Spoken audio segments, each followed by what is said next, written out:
Well, either that, or you could try an overly edgy helmet.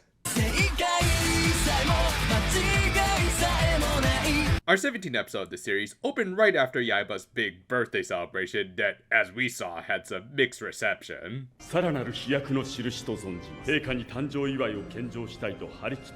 Hello! Hello! Yep, this is a nicely built echo chamber you got going, King.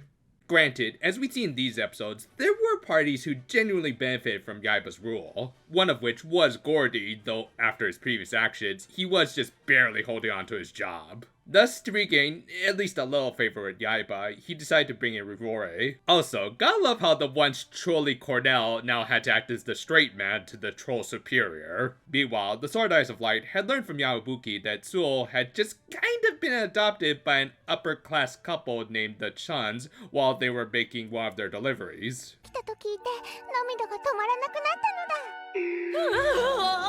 Karen alert! But yeah, Sewell just kind of accepted being adopted by these complete strangers, mostly so that he could better understand what being a human was like. That said, he probably could have chosen a better family to go with, as on top of his new mother treating him more like a pet than a son, Mr. Chun wasn't at all interested and more focused on running his factories. Obviously, they were setting up for a little social commentary that we'll get to later. For now though, Sewell had to worry about his evil brother, who was also kind of his parent, Rivore, closing in on him. Fortunately, and in a rather clever twist, when it seemed like the alchemist had arrived, it was actually the other Sword Eyes who ended up staying for dinner, while Gordy had stopped him and even destroyed his tracking device. He placed Rivore under arrest on the grounds of illegal entry into their country, and probably could have also tacked on a resist the arrest with violence charge. However, Gordy did eventually manage to use his silver tongue to convince him to go see Yaiba again, on the grounds that Atlantia would give him diplomatic immunity and even help him track down Sewell. And with his underling having already made promises behind his back, Yaiba did the right thing and agreed to his terms, under the condition they battle, and that if he won, Rivore would finally join the Eyes of Darkness.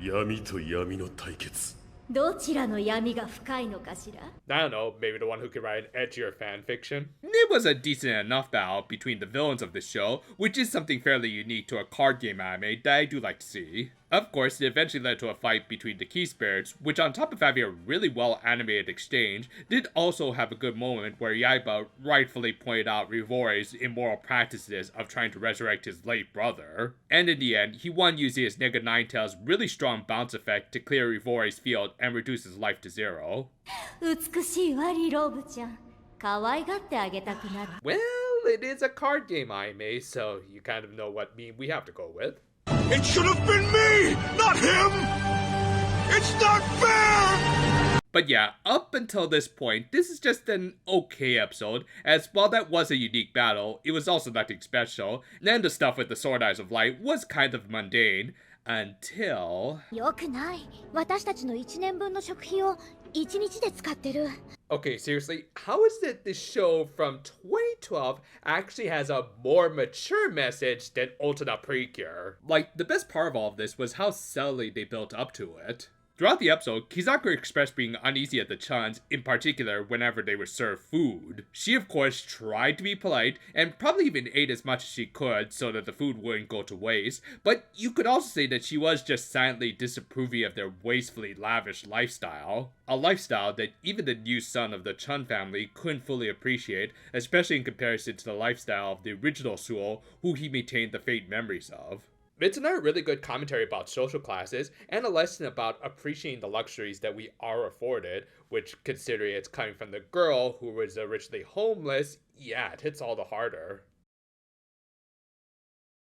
Episode 18 opened with all sides considering their next moves. Most notably, the Eyes of Light were trying to figure out ways of infiltrating the castle. Tsurugi in particular wanted to see his brother again, just to get a better idea of what he said to him in their previous battle. And they got their solution from their now 1%er friend, as Mr. Chun was heading to the castle to sell Yaiba on his company's latest product, a super chip. And as it just so happened, he was looking for an old model droid to prove its effectiveness even with outdated technology.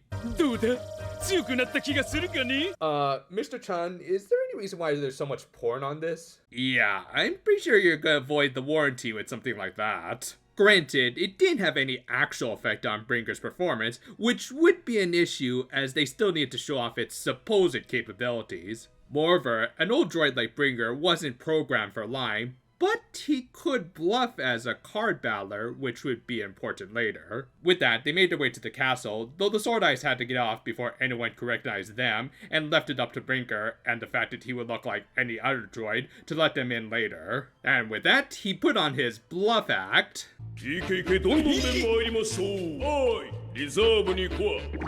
Now you see, this is what happens when you let AI design AI. In the meantime, our heroes decide to do a little sightseeing in arguably a very Orwellian society. I say arguably because while the saying did have many of the traits of 1984, a good chunk of the population didn't really see it that way. アトランティアがここまで発展したのは白夜王のおかげだ。近頃のわけ。Have I mentioned yet how much I love this setting more than Skyland? I mean, in just these past few episodes, they managed to strongly establish the highly divided opinion of Yaiba between the upper crust, who were able to live their overly lavish lifestyles thanks to him, to the lower class, who only really put up with him, if not outright hated his oppressive rule like Kizakura. And now we get the middle class, blue-collar workers who rightfully just appreciate having jobs thanks to him. Again, even though Atlantia is portrayed as a grungy and likely not too friendly place for the environment, trying to dismantle its systems, especially its economy, without any plans or actual solutions would likely hurt way more people than it would benefit. Someone in particular who could recognize this was this kid named Hakua. Hey, took you long enough to arrive, Alphonse. We've already used up all of our FMA references. We'll get back to that later, but first they had their requisite card battle of the episode, with Gardos challenging Bringer, having already caught on to the fact that he was Tsurugi's droid, and just needed evidence to prove it so. With that, he challenged him knowing that he could only make bluffs, and thus couldn't fake having a lack of abilities as a card battler, which I guess was proof enough for them. Well, then again, maybe they just picked up on his main character energy that he was giving off with his deck, which turned out to be an exact copy of Don Bashin, the lead red of 2 previous seasons of the franchise. It was more likely a callback, as these shows don't actually take place in the same universe, whilst also emphasizing the fact that Bringer was an outdated model who used cards that were from a pack that was over a year old by the time this show aired. I mean, they were still good cards since they were used by a main character, with Don's key spirit being the Sagittal Apollo Dragon, the only card that could double brave at the time, but the meta had changed significantly by this point, so really he should have lost to the obvious final boss of the show. However, to expose him, Gardos made some very obvious misplays that Bringer capitalized on, not realizing that he would end up outing himself by winning a battle that he really didn't need to. お前が何者か知りたかった。知ることができましたか？何も。Meanwhile, Haku was showing off his main product to the Sword Eyes, Permafrost Ice, that he was only able to sell in Atlantia's current economy. 君ら無駄なことしてるよね。君らがどんなにわめいたって。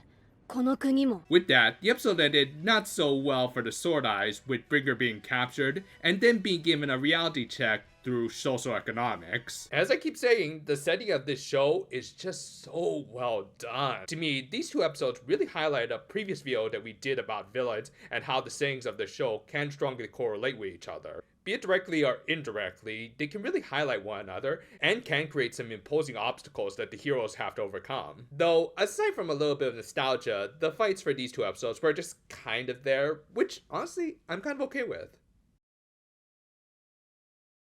After a couple of shows that we reviewed this year, I'm actually really glad that we ended up covering a show like this. One that actually tackles some very significant issues with good degree of nuance and subtlety. It would have been easy to fully vilify Suo's new family for their poor and wasteful habits, and yet they also made it clear that the Chuns were a part of a very flawed social system. One that, for better and for worse, had many hardworking people generally benefiting from it. While Tsurugi had previously seen the lower class show at best indifference to Yaiba's rule, he now had to recognize that those in higher classes were making some earnest livings through his economy, and as Hakua pointed out, they can't just dismantle it without a plan. It shows that while Yaiba's system does have many holes, he at least established an otherwise peaceful society for the time being. On that note, the antagonists also had some interesting interactions over these episodes, as even while they were working for him, Gordy and Rivori clearly still had their own agendas and were just buying time. It's intriguing stuff that prevents them from filling one note. Meanwhile, the battles were, again, just okay, with the most interesting aspect just being that Bringer utilized a previous protagonist's deck.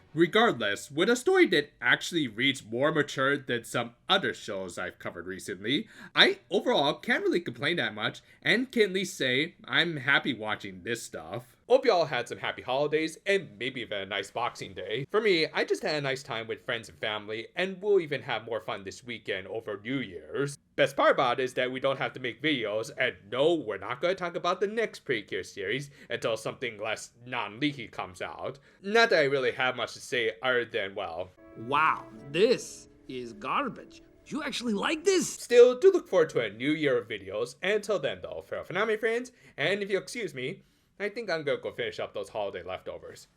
At least not whatnot.